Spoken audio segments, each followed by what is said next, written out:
Hello everybody, and thank you for joining me today on Krista So Crafty. My name is Krista and I really appreciate you being here. Today I'm going to show you how to make some little cases for the little Kleenex boxes. This way you can either have it just like this, or you can put a little tag on it, a hook on it, so you can, attach it to a backpack or a purse or something like that. So I'm going to show you how to do that. You don't need a whole lot of materials. This is another really good scrap buster. The piece of ribbon you need is about 2.5 inches long, somewhere in there, so that you can stitch across here with your sewing machine and have room, for your foot. Okay, so that's what I did. You also need some fabric for your back and for your front. So for my back, I'm going to use this, and this is 6 inches by 4 inches. And then you're going to need 2 pieces for the front, 6 inches by 4 inches. And then you're going to need 2 pieces of fabric for the edges, for the ends. These are 4 inches square, okay? And you need 2 of those, okay? And as far as making it, it is pretty simple. We need to go over to the iron and we can get started. What we need to do is we need to take our 4-inch piece and we're going to fold that in half like this, and then we're going to give that a press. So just line it up and then give that a press. You want to do that with both of these. Okay, and give that a good press. Make sure that you have a nice edge there. And do the same thing on this one. Like that.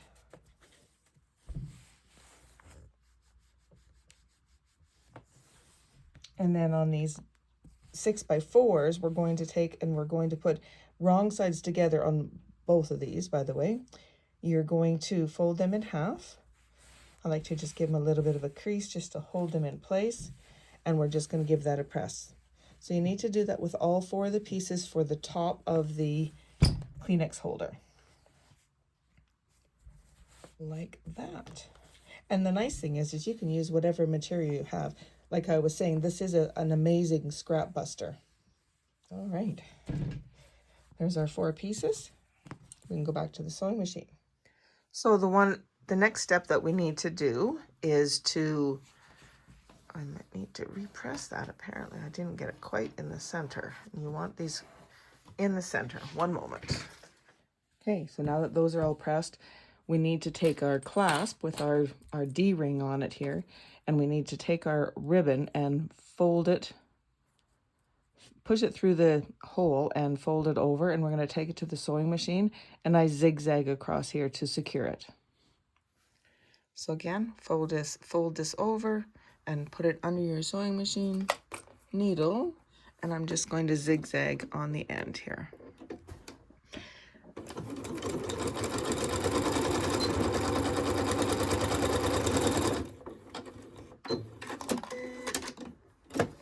And I did go down and then back up again just to make sure it's secure. So we'll trim our thread. And then this is going to lay about in this area here. You want it far enough away from the short edge, the 4-inch side. You're not going to catch this in the sewing machine, but you also want it far enough away that you're not going to catch it this way. So probably about, 3/4 of an inch to an inch away, kind of like that. So I'm going to lay that like that. And then all we're going to do is we're going to take our 4 pieces and we're going to lay these around. So you want to make sure that your raw edges are on the edge of the material. So lay it down like this. And we will need some pins. So let me bring my pins in.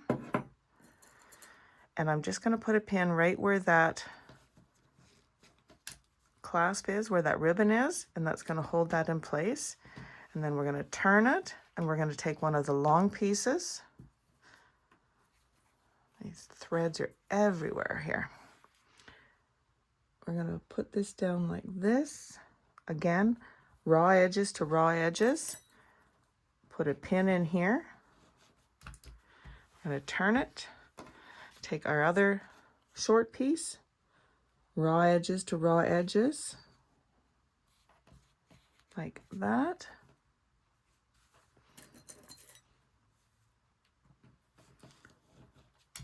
And turn it. Now on this piece, we're going to do the same thing, but we need to do one more step. So we're going to do raw edge to raw edge, and I like to put the pin in here to hold it in place. And then this piece, we need to flip it up, remove this pin,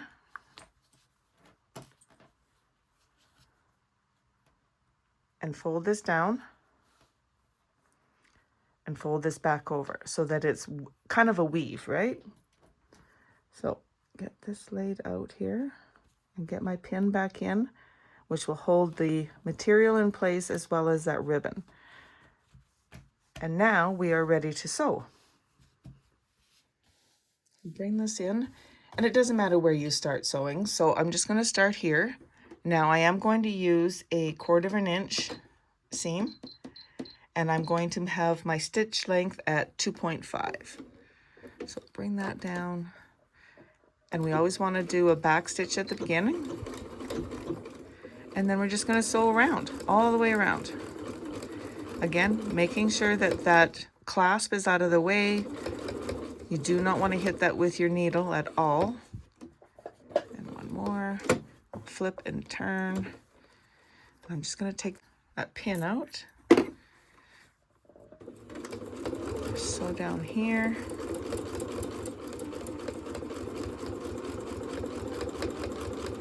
Get down to the end, and we're just going to turn.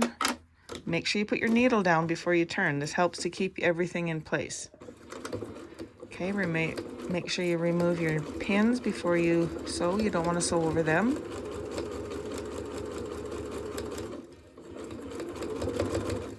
I'm going to remove that pin. And sew to the corner. Needle down, turn, and away we go. Going to take that pin out.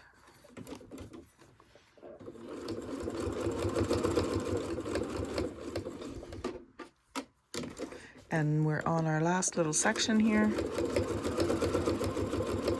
And make sure you do a back stitch.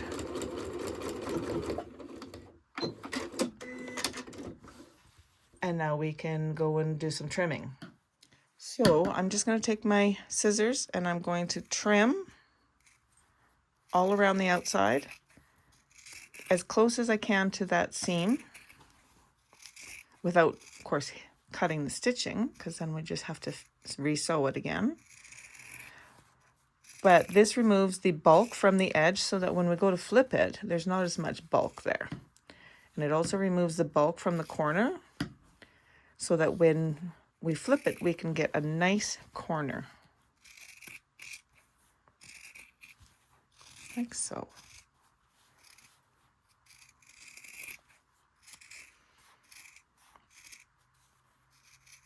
There we go.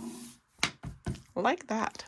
Now all we need to do is put our thumb inside, get to that corner and push it out. And we will make sure we'll find a pokey tool and we will get those corners pushed out really nice in just a second. But flip this around like this. And then I couldn't find my proper tool, so I'm going to use a pen. If you do, be very careful. You don't want to go through your material. So just go through and go up to the corner. And I usually go on the side where you can feel where the corner piece is. And I kind of put this behind it and I just give it a push. And it makes those corners come out really nice. So you want to do that on all 4 sides. Again, make sure you're not going to go through that material. Otherwise, you have a different issue to deal with. Oops, and get in that corner and in this corner. And that's it. This one is all done. Like this, just push out these edges. Now, if you want, you can take this over to the iron, which I probably will, and give it a nice press so that everything is all pushed out nice and neat. We don't have to worry about, being all wonky. We want our edges nice and straight. And there we go. Our Kleenex holder is all done. Here's a couple videos that you can watch while you're waiting for me to upload a new video. Thank you for joining me once again, and happy crafting!